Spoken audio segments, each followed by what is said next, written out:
Então, recordando nossos objetivos, né? O primeiro objetivo foi conhecer os conceitos de ansiedade e insônia, que a gente viu na aula passada, e inclusive vendo o aspecto fisiopatológico também, que está diretamente ligada à questão do potencial de ação e do alcance repetitivo de potenciais de ação e lidar dessa forma, né, alterando, né, a disponibilidade de cargas para que as células dos neurônios, né, consigam ter um tempo maior de descanso e menos ações repetitivas. Hoje, então, nós vamos abordar a questão da ação dos benzodiazepínicos, conhecer como que eles atuam, revertendo os quadros de ansiedade e depressão e os seus aspectos estruturais e eletrônicos também. E mais para frente, então, nós vamos trabalhar, né, na próxima aula, algumas questões clínicas referentes a esses fármacos, sempre observando a questão da estrutura-atividade. Pois bem, lidamos com ansiedade o tempo todo, temos riscos de estar ansiosos, de não conseguir dormir, e para isso, então, precisamos ter, né, uma forma de reverter isso. E então é necessário conhecer alguns aspectos fisiopatológicos importantes para tentar descobrir meios de reverter essa condição adversa. Para isso, então, que nós temos os fármacos sedativos e hipnóticos, dentre os quais, por muito tempo, nós tivemos os benzodiazepínicos e os barbitúricos. Hoje, não se usa mais barbitúricos como sedativos nem hipnóticos, devido ao fato de ser indicado para essas condições clínicas requer doses mais elevadas e que pode levar a complicações sérias, como a questão da depressão respiratória. Ou seja, nas doses para induzir o sono usando um barbitúrico, por exemplo, a quantidade requerida pode afetar a musculatura pulmonar, dificultar o alcance potencial de ação da musculatura lisopulmonar, lisobrônquica, e a pessoa ter dificuldade para respirar. Então, basicamente, hoje em dia, né, classicamente usamos benzodiazepínicos para a questão, né, da ansiedade e também para a questão da insônia. Bom, então os benzodiazepínicos classicamente têm como definição, né, de seu mecanismo de ação a ligação, né, do fármaco benzodiazepínico ao seu receptor específico, que muda a conformação do receptor GABA, este tornando-se mais receptivo ao GABA, contribuindo para o aumento do influxo de cloro para dentro da célula. Ou seja, nós temos então o receptor GABA, que está próximo a um canal de cloro. Cloro contém carga negativa, e uma vez que o GABA se liga, esse canal tem que ser desobstruído. Só que nem sempre isso acontece. Aí que entra em ação o benzodiazepínico. Vamos tentar detalhar isso, né, de uma forma mais didática para vocês compreenderem. Bom, o que nós temos aqui inicialmente? Nós temos então, né, aqui no canto do vídeo, assinalado em verde, o neurotransmissor GABA. O GABA tem uma função importante para regular a atividade das células, deixando elas menos excitadas. E no caso de uma atividade exagerada, é o GABA que deveria ter a responsabilidade de normalizar o potencial de ação das células, para que eles não se tornassem tão repetitivos. E ele cumpre esse papel, porém na ansiedade há algumas complicações que precisam ser superadas. Então eu tenho o neurotransmissor GABA, eu tenho também o receptor GABA, no qual é constituído de várias porções proteicas carregadas quimicamente, do qual a gente destaca dois locais de carga, a R1 e a R2. R1 é onde se liga o grupo farmacofórico e a R2 é onde se liga as ligações adicionais. Então, o receptor GABA tem esta constituição, ele é um pouco mais complexo que isso, mas para ter em termos de entendimento da ação do GABA, basicamente são essas questões. Bom, e a gente observa também uma questão que é a presença do canal de cloro vizinho à porção que está ligado, né, que é constituída da porção R2 do receptor GABA. E o que acontece? Essa porção R2, quando não está ligada ao GABA, ela se comporta, né, ela tem uma estrutura do qual ela comprime o canal de cloro vizinho a ele. Ou seja, a região proteica R2 do receptor GABA, quando não ligado ao GABA, faz com que essa parte, então, ela empurre o canal de cloro e deixe ele obstruído, não permitindo que a carga negativa entre para dentro da célula. Então, esta é uma das características que nós temos também do receptor GABA, ou seja, a sua estrutura, quando não ligada ao GABA, faz com que o canal de cloro fique obstruído e impede a entrada de carga negativa, que se viria através do íon cloro. Daí então, quando há necessidade do controle potencial de ação, o GABA se liga, primeiramente, à sua porção farmacofórica, que é R1, e falta realizar a ligação em R2, que vai acontecer mediante ao encaixe do GABA no seu receptor. Então, o que nós temos?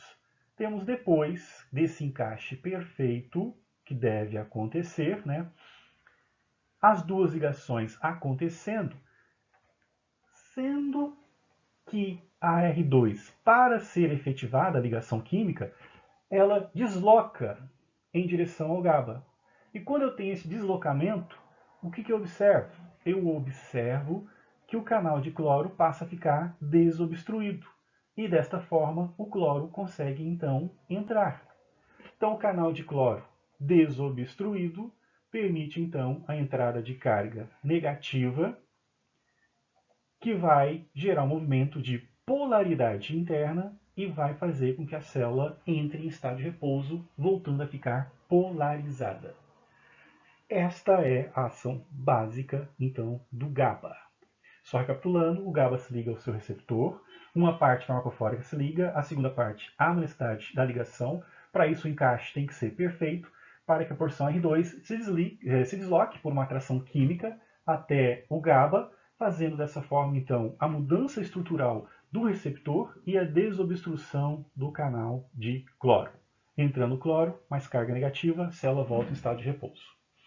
Pois bem, mas o que acontece com as pessoas, né, com certo grau de ansiedade? Acontece que a necessidade do GABA se torna tão grande que o GABA vai agir em alguns receptores que são receptores que apresentam um certo defeito. E não existe um encaixe perfeito, mesmo com a ligação do GABA. Ou seja, o GABA se liga apenas na porção R1 e a parte R2 não consegue se ligar, por uma diferença estrutural de alguns receptores GABA. Isso faz com que o canal de cloro continue obstruído, sem entrada de carga negativa. Ou seja, são receptores que apresentam um certo defeito, né, na forma de atuar. Porém, o que a gente observa? A gente observa que, vizinho ao receptor GABA, marcado aqui em preto e agora circulado em vermelho, nós temos o receptor para benzodiazepínicos. E como que o benzodiazepínico consegue, então, fazer com que a célula se torne polarizada e reverta o quadro de potencial de ação alcançado repetitivamente?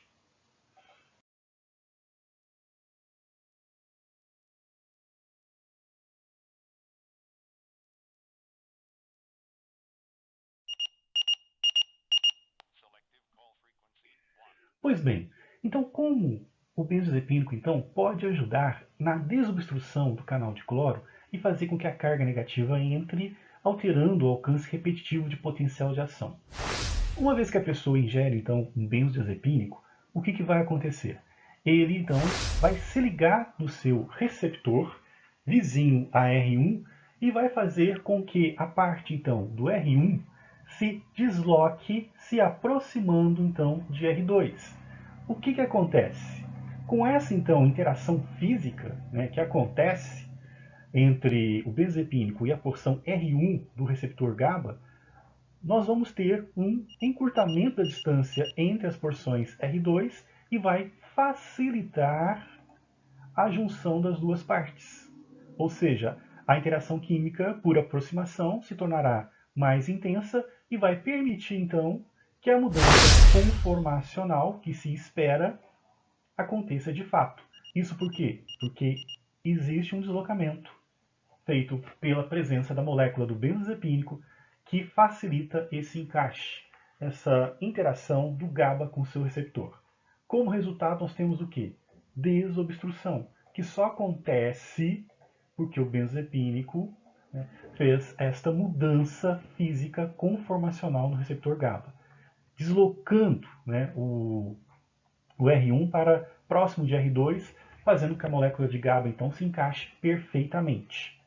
Uma vez que isso acontece, então, carga negativa, o canal de cloro fica desobstruído e a carga negativa então entra, visando então dificultar, né, a despolarização que está em curso. Isso afeta o alcance potencial de ação e reverte sintomas de ansiedade e de insônia também. Bom, então o que a gente ainda pode observar? Que nós temos então uma molécula que ela tem algumas características de interesse. O que está assinalado aqui em vermelho é o nosso grupo farmacofórico, que é uma porção carboxamida. O que está marcado aqui em amarelo é a porção que confere a lipofilia necessária, minimamente necessária, para que o fármaco consiga chegar ao sistema nervoso central. E marcado aqui em cinza, nós temos o cloro, que é um elemento químico modulador. Por quê? Porque ele desloca a densidade eletrônica próximo dele e modula a ação do grupo farmacofórico, deixando ele menos reativo e na reatividade necessária para ser terapêutico, né? Então, destacando, né, a presença da carboxamida, né, como elemento farmacofórico, e os demais elementos químicos com a atividade de regular a solubilidade e de modular o efeito do grupo farmacofórico. Então aqui, né, mais uma vez, o esquema, do qual tem, né, alguns outros detalhes, que é importante. Por exemplo, né, a presença no carbono 3 do anel heterocíclico maior de possibilidade de se ter hidroxila. Uma vez que se tem hidroxila, muda a solubilidade desse fármaco pela possibilidade de realizar ligações de hidrogênio. Além, né, de outras mudanças que pode acontecer no grupo farmacofórico, que vai aumentar a afinidade e aumentar a potência do fármaco também. Bom, vamos ver ainda a questão da estrutura e atividade.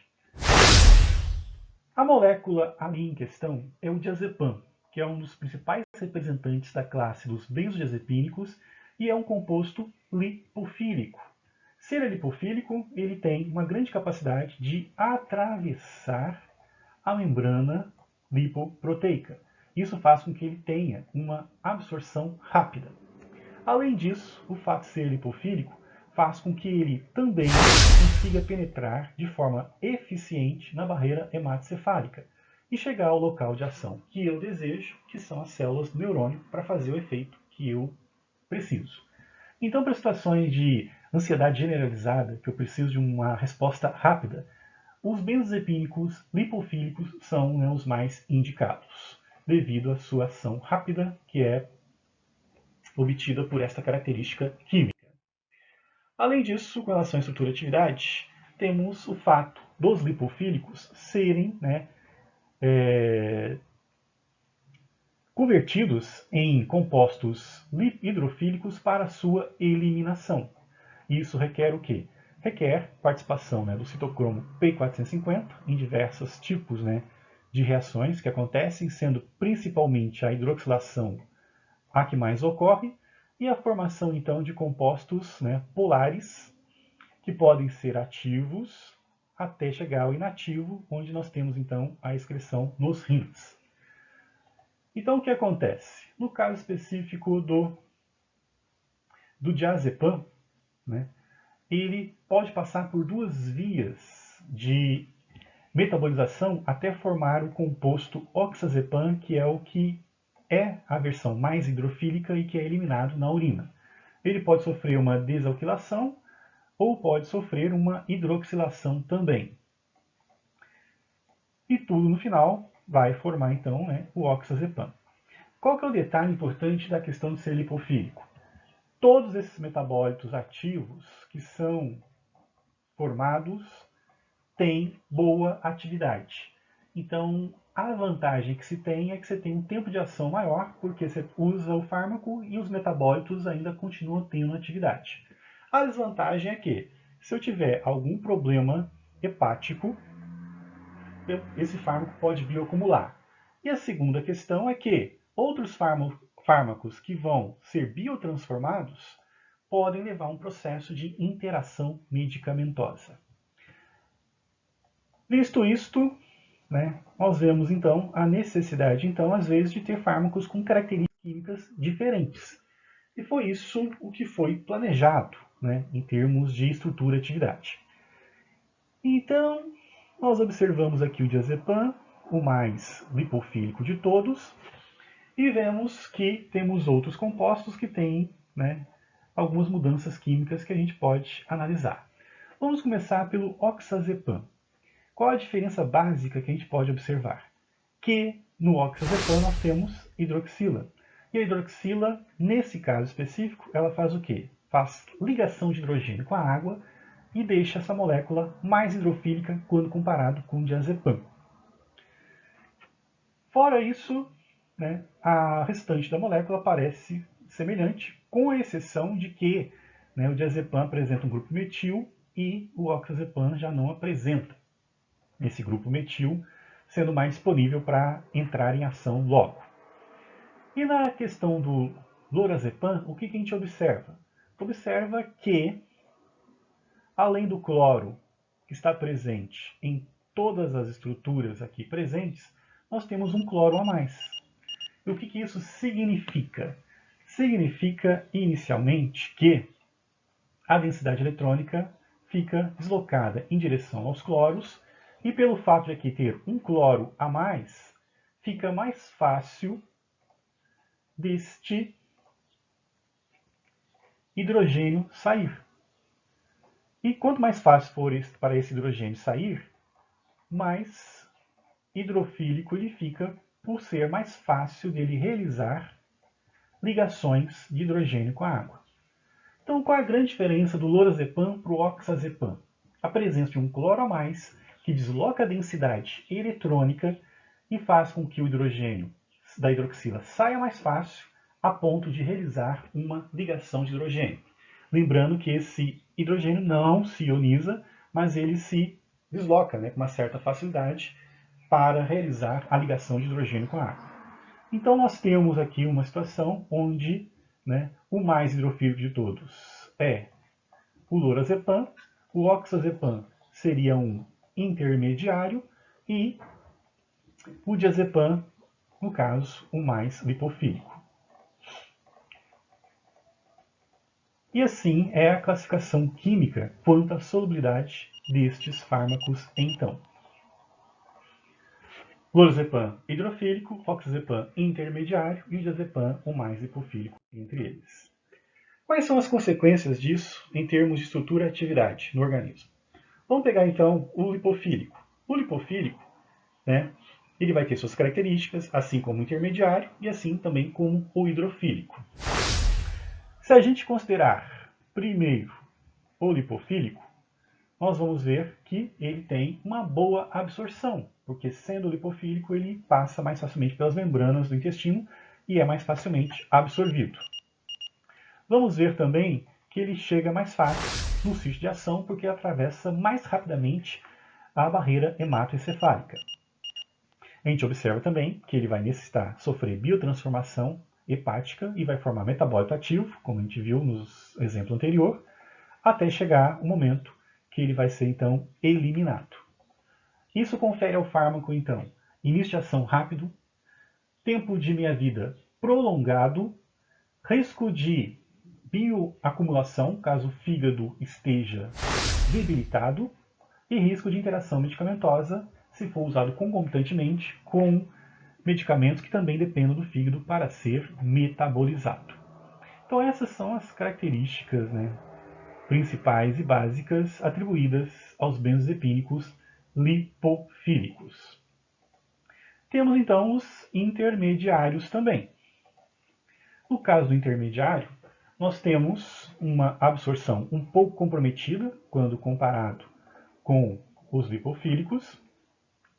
Temos a chegada ao sítio de ação um pouco mais lenta quando comparado com os lipofílicos. Temos menor metabolização hepática, formação de menos metabólitos ativos e uma excreção mais facilitada.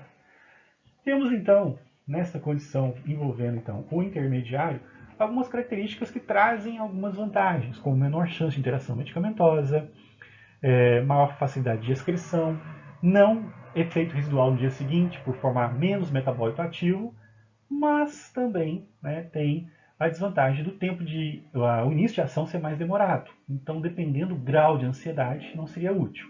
Para uma insônia inicial, como a gente viu tempos atrás ali, também não seria interessante, porque ele demoraria muito para fazer o efeito. Então, essas são algumas características atribuídas à estrutura e atividade dos que apresentam solubilidade intermediária. E chegamos aos hidrofílicos. No caso hidrofílico, sua absorção é mais demorada. Isso não confere uma vantagem para algumas indicações clínicas, como ansiedade intensa, seria mais indicado uma ansiedade mais leve. Consequentemente, chega de forma mais demorada ao sistema nervoso central, por dificuldade de passar pela barreira hematocefálica. Não precisa sofrer metabolização hepática e a eliminação é mais rápida, o que traz vantagens para uso em pacientes com problemas hepáticos. Um paciente que tem uma doença no fígado, ou mesmo um paciente com idade mais avançada com o fígado debilitado, esse seria o fármaco mais útil.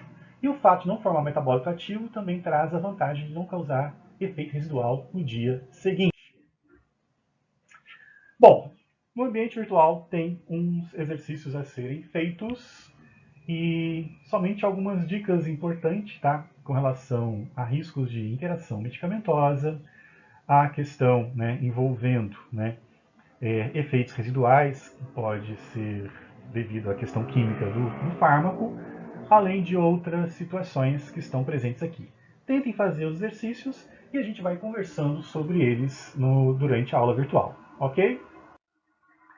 Então, já vimos os conceitos de insônias, hoje nós vimos insônia e ansiedade, hoje vimos a forma de ação dos benzodiazepínicos. Próxima aula, nós vamos ver o manejo clínico. Qualquer dúvida, é só entrar em contato. Até a próxima aula.